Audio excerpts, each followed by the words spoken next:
apa saja sih yang ada di Inaris dan kenapa masyarakat itu harus tahu dan harus akses Inaris?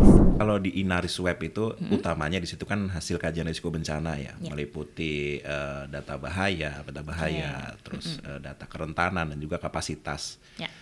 Juga ada pantauan penurunan indeks risiko bencana untuk di Inaris Web. Tetapi kalau di Inaris Personal itu fiturnya memang lebih ke personal.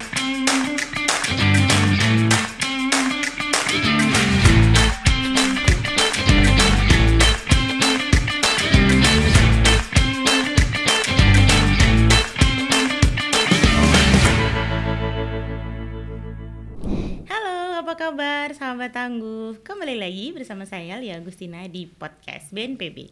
Podcast BNPB selalu menghadirkan informasi seputar penanggulangan bencana, karena update bencana jangan tunggu jadi korbannya.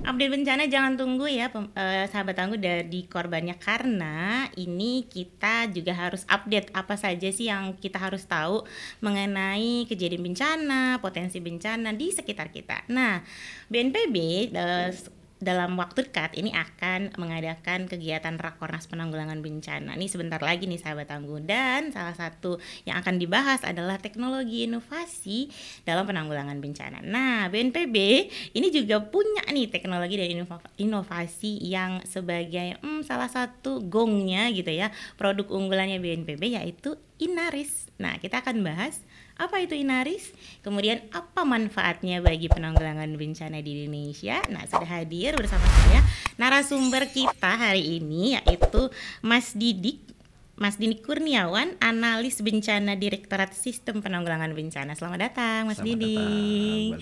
Iya, baik. Silakan boleh disapa terlebih dahulu sahabat tangguh. Halo sahabat tangguh, selamat datang di podcast ini. Iya, oke. Mas Didik, ini kita pengen tahu nih, ada produknya BNPB namanya Inaris. Mungkin sahabat tangguh juga masih belum terlalu familiar, atau mungkin ada yang sudah tahu tapi masih belum tahu banyak mengenai fiturnya dan mungkin manfaatnya begitu ya. Mas Didik boleh nih dijelasin terlebih dahulu awal mulanya mungkin kenapa sih BNPB akhirnya punya aplikasi Inaris? Siap. Jadi sebenarnya BNPB itu menggunakan Inaris awalnya untuk diseminasi hasil kajian resiko ya Mbak Lia. Jadi untuk diseminasi hasil kajian resiko, kalau dulunya menggunakan manual, menggunakan peta yang dicetak seperti itu, kayaknya kurang efektif. Jadi dibuatlah sistem hasil kajian risiko online dan nantinya dinamai dengan Inaris di tahun 2016. Nah, dari situ kita bisa identifikasi potensi bahaya atau ancaman di tempat kita berada. Oke, jadi ini bentuknya aplikasi atau kita harus masuk ke web dulu, website dulu? Di tahun 2016 itu sebenarnya dibuatnya dalam bentuk website, Inaris Web. Tapi untuk memudahkan masyarakat di tahun 2017 dibuatlah Inaris Personal yang bisa di-download via Play Store maupun App Store gitu sih Mbak. Oke, jadi ini ditujukannya adalah sebenarnya untuk kalangan orang-orang penanggulangan bencananya, atau memang masyarakat umumnya juga harus bisa sudah harus bisa dan juga bisa akses begitu? Kalau untuk aksesnya semua orang bisa akses, baik Inaris Web maupun Inaris Personal. Tapi untuk Inaris Web memang bangsanya ibaratnya ya, itu lebih ke peneliti, perencana ataupun akademisi. Nah, untuk masyarakat umum bisa menggunakan Inaris Personal karena lebih mudah untuk menggunakannya. Oke, baik. Jadi sahabat tangguh yang di rumah yang lebih user friendly itu adalah Inaris Personal ya. Betul. Oke, tapi sebenarnya fitur-fiturnya sama aja antara web dan Inaris Personal. Lebih lengkap di Inaris Web. Oke, jadi kalau misalnya sahabat tangguh ingin lebih dalam lagi mencari datanya, atau mungkin akademisi mahasiswa yang mau mencari data lebih detail lagi, Inaris Web adalah jawabannya. Betul. Tapi kalau untuk yang aplikasi ringan, mau tahu aja nih di daerah saya, tempat tinggal saya, kejadian bencana yang mungkin sering terjadi atau potensi bahaya, cukup Inaris Personal. Baik, oke. Nah, perbedaan mendasarnya kurang lebih itu saja. Kurang lebih itu sih. Baik. Nah, kemudian ini kalau dari datanya sendiri, kalau Mas Didik ini di Inaris Personal ini untuk di bagian mananya kah? Kalau saya di Direktorat Sistem itu sebagai unit pengampu dari sistem Inaris, tapi memang isi utama dari Inaris ini adalah kajian risiko bencana, di mana pengampunya adalah Direktorat Pemetaan Evaluasi Risiko Bencana atau PERB, Mbak. Oke. Gitu. Nah, kalau boleh tahu nih pengumpulan datanya seperti apa? Apakah dari data itu dihimpun dari daerah yang menyusun, kemudian menginput datanya, atau seperti apa sih pengumpulan datanya? Pengumpulan data ya. Jadi hasil kajian resiko ini sebenarnya disusun bersama BNPB dan juga daerah seperti itu. Terutama untuk skala provinsi itu BNPB lebih banyak andil di situ. Tapi untuk kabupaten kota memang masing-masing pemerintah daerah menyusun KRB-nya sendiri, namun dengan asistensi dari BNPB tetap seperti itu. Baik, jadi setiap daerah itu mengumpulkan kajian risikonya kemudian dari Direktur PRB ya. Betul. Tadi, kemudian untuk yang menginput datanya dari Mas Didik dan tim sendiri, atau ada kita pakai aplikasi tertentu, atau mungkin ada kerjasama dengan pihak lain lagi kah? Biasanya kerjasama antara Direktur PRB dan juga tim pengembang Inaris untuk memasukkan data KRB-nya. Baik, oke. Nanti nah berarti itu datanya memang dari daerah. Jadi memang daerah ini yang paling mengetahui potensi bahaya di sana. Kemudian kita yang bagian untuk menginputnya begitu ya, kurang lebih seperti itu. Oke, nah sekarang kita bicara mengenai fiturnya. Apa saja sih yang ada di Inaris, dan kenapa masyarakat itu harus tahu dan harus akses Inaris? Oke. Jadi kalau di Inaris web itu utamanya di situ kan hasil kajian risiko bencana ya, meliputi data bahaya, peta bahaya, terus data kerentanan dan juga kapasitas. Juga ada pantauan penurunan indeks risiko bencana untuk di Inaris web. Tetapi kalau di Inaris personal itu fiturnya memang lebih ke personal. Jadi ada yang untuk melihat bahaya di wilayah kita berada, ada juga seperti lapor kegiatan pengurangan risiko bencana, ada juga asesmen ataupun survei yang menyangkut dengan kebencanaan seperti itu. Oke, berarti masyarakat ini sebenarnya bisa ikut juga untuk menginput datanya atau melaporkan sesuatu kejadian bencana, atau hanya sebagai user aja melihat datanya saja?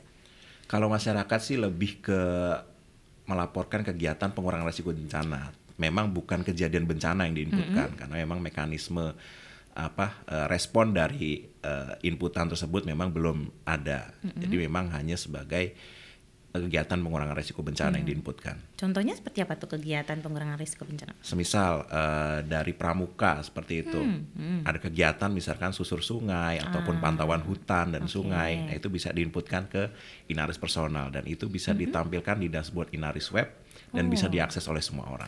Oke, jadi kita bisa tahu kegiatan pengurangan risiko bencana yang ada di seluruh Indonesia. Ketika kita melakukan kegiatan pengurangan risiko bencana di suatu daerah, itu bisa langsung diinput dan bisa dilihat gitu ya. Betul. Di website. Wow, keren sekali. Baik. Nah, ini kemudian kalau sejauh ini pengguna Inaris ini atau yang sudah install aplikasinya atau yang akses website ini sudah berapa banyak? Kalau di tahun 2024 ini sampai kemarin ya, itu untuk Inaris web sendiri penggunanya itu ada sekitar 15.000 sampai dengan Maret. Kalau Inaris personal itu sudah ada 56 ribuan. Yang mendownload.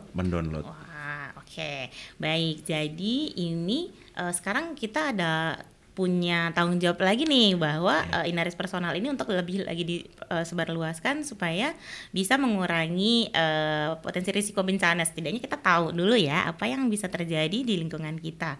Oke, baik. Nah, setahu saya di fiturnya Inaris juga kita ada beberapa cara untuk pengurangan risiko bencana, misalnya ketika terjadi banjir atau kemudian ada video-video edukasinya seperti itu ya. Apakah itu sudah masuk di semua website atau di personal? Kalau itu lebih ke personal. Oh, di personal. Yang pertama kalau di personal kita ngelihat ada bahaya apa di situ, lalu langkah antisipasi yang harus kita lakukan apa, baik saat maupun setelah. Baik. Tuh. Jadi kalau misalnya sahabat tangguh pergi ke suatu daerah, kemudian misalnya pergi liburan ke pantai misalnya ya. Betul. Pergi liburan ke pantai, kita juga harus tahu ini daerah tersebut ada potensi risiko apa nih, begitu ya. Kemudian kita bisa mengetahui juga ketika sebelum terjadi bencana melakukan apa, pada saat kejadian bencana melakukan apa, dan setelah kejadian bencananya kita melakukan Harus apa. apa, iya. Baik, itu ada caranya begitu ya, edukasinya. Siap. Baik, masyarakat juga bisa melihat itu nih ya. Nah, oke. Nah, sejauh ini dari 2016 sudah dikembangkan terus menerus. Sekarang sudah versi keberapa nih, dan apa yang sudah dikembangkan sejauh ini? Oke, kalau Inaris personal sendiri memang udah versi 6 ya, Mbak Lia. Jadi kemarin kita rilis di bulan PRB, itu udah versi 6, Ya. dan harapannya di tahun-tahun berikutnya juga akan selalu kita kembangkan sesuai kebutuhan dengan masyarakat. Baik, jadi masyarakat download, menggunakan, kemudian mereview begitu ya, ada Iya. masukan seperti apa, kita terus mengembangkan. Oke, nah kalau tahun lalu 2023 versi 6 ya? Versi 6. betul. Kalau tahun ini apakah ada pengembangan lagi dari Inaris kalau tahun ini? Kalau untuk tahun ini kita lebih perbaikan ke fitur-fitur di dalamnya sih, Mbak. Oh, Jadi oke. karena kalau kita ubah tampilan depannya terus-menerus, user juga akan kesulitan untuk belajar gitu. Baik. Jadi mungkin versinya mungkin tetap sama ya, tapi Versi minor, di dalamnya terus dilakukan pengembangan. Betul. Begitu. Nah, kalau dari data sendiri, setahu saya yang namanya setiap hari kejadian bencana terus terjadi di Indonesia. Kemudian pasti kajian risiko juga terus dilakukan updating data, betul ya? Betul. Nah, kalau berarti ini dari teman-teman Inaris akan melakukan update data per bulan kah, per weekly kah, atau seperti apa sih update datanya? Jadi untuk kajian resiko bencana ini memang fungsi utamanya untuk perencanaan ya, Mbak. Jadinya update datanya memang 5 tahun sekali. Oke. Karena untuk penyusunan kajian risiko bencana agak sulit dan juga agak rumit seperti itu. Jadi memang dibuatnya 5 tahun sekali. Oke, baik. Untuk website berarti ini terus dilakukan pengupdatean 5 Iya. tahun sekali sesuai dengan mungkin laporan dari daerah ya, begitu ya kajian resikonya. Baik.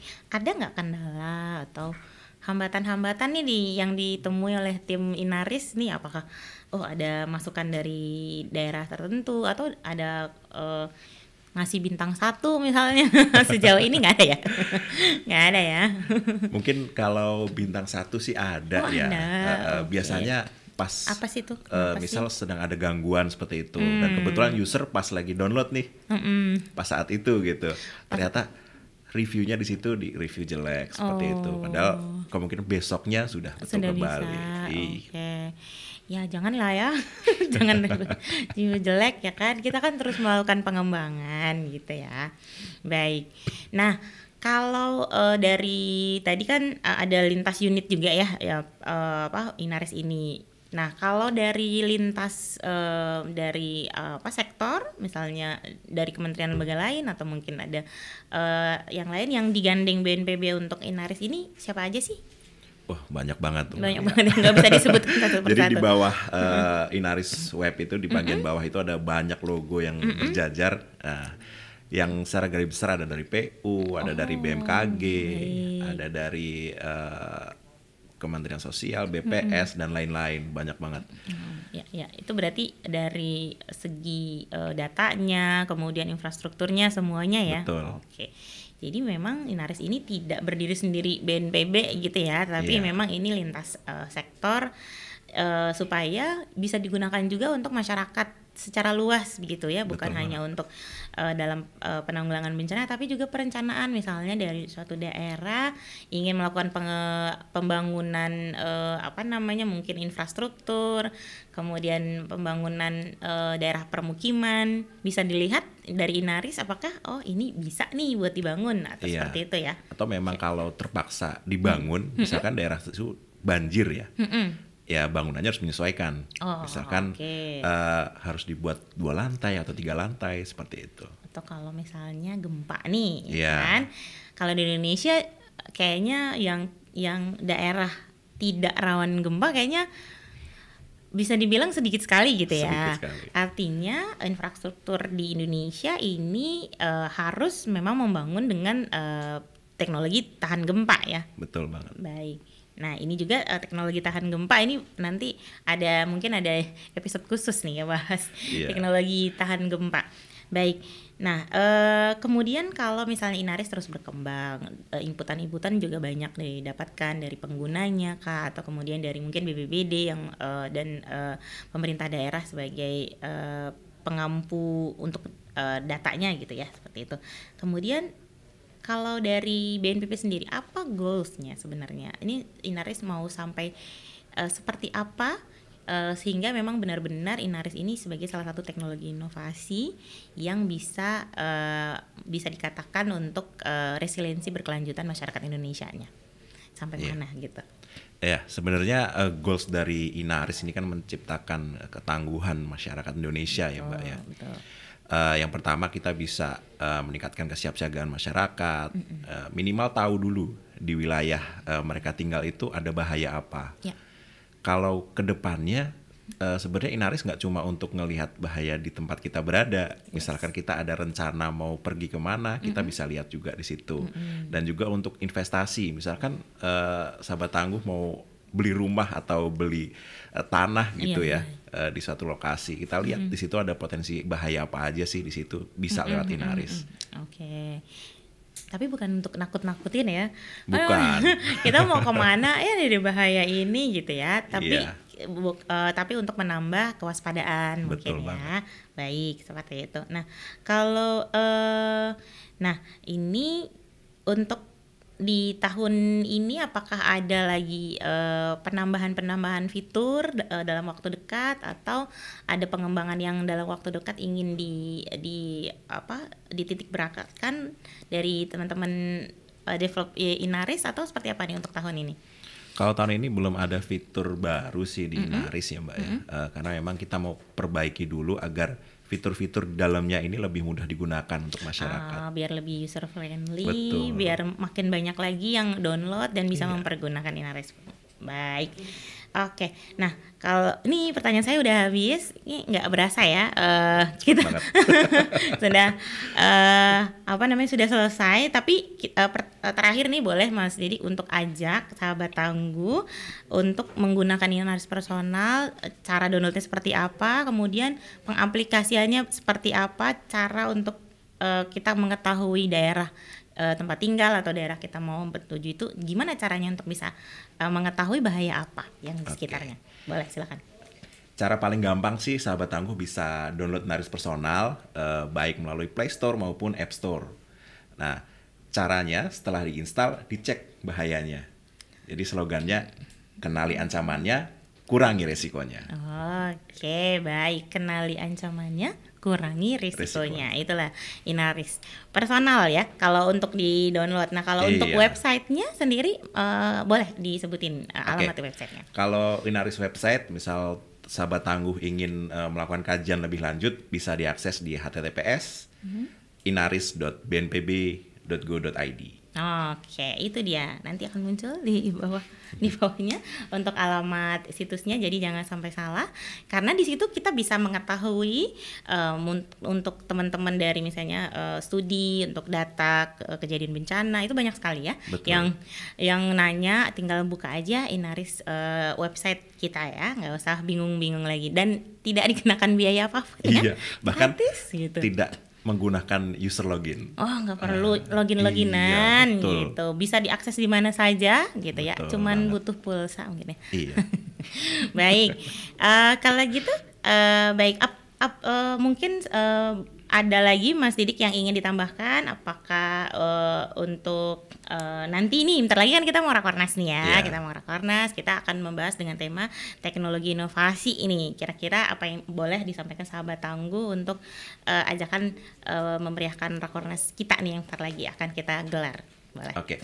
Jadi sahabat tangguh bisa ikuti nanti rakornas penanggulangan bencana 2024. Bisa stay tune di channelnya BNPB nantinya ya, karena mungkin akan di live streaming. Betul. Pastinya. dan selalu ikuti channel BNPB. Mungkin tahun ini akan ada event ataupun di tahun depan kalau ada event-event terkait Inaris, karena tahun sebelumnya ada Inaris Hackathon Fest dan Inaris Creative Week. Ada lomba-lomba seperti itu. Jadi tetap stay tune aja. Wah, ini dia nih. Mungkin nanti akan kita lagi bahas Inaris tapi bahas lombanya mungkin ya. Iya. Oke, baik nggak apa-apa. Nah, itu tadi sahabat tangguh, seru banget ya obrolannya. Kita mungkin nanti akan ngebahas lebih detail lagi mungkin fiturnya atau ada perhelatan apa lagi. Terima kasih banyak Mas Didik sudah hadir di studio BNPB. Ya, sahabat tangguh, itu dia tadi obrolan kita mengenai Inaris, di mana ini adalah salah satu teknologi inovasi yang dikembangkan oleh BNPB yang bisa kita gunakan untuk mengetahui apa saja potensi risiko bencana yang ada di sekitar kita. Nggak hanya begal yang kita harus tahu, nggak hanya juga pencuri atau penjamret yang harus kita ketahui, tapi kita juga harus tahu potensi risiko bencana yang ada di sekitar kita. Ya, selain itu Lia juga mau ngingetin ke sahabat tangguh semuanya untuk update informasi mengenai Rakornas Penanggulangan Bencana 2024 hanya di sosial medianya BNPB berikut ini. Karena update bencana jangan tunggu jadi korbannya. Lia Agustina dan juga Mas Didik undur diri. Sampai ketemu di podcast selanjutnya. Kita mau pantun sedikit, mendaki gunung, lewati lembah, sungai mengalir indah ke samudra. Sahabat tangguh, selamat berpisah. Sampai ketemu di podcast BNPB selanjutnya. Dadah.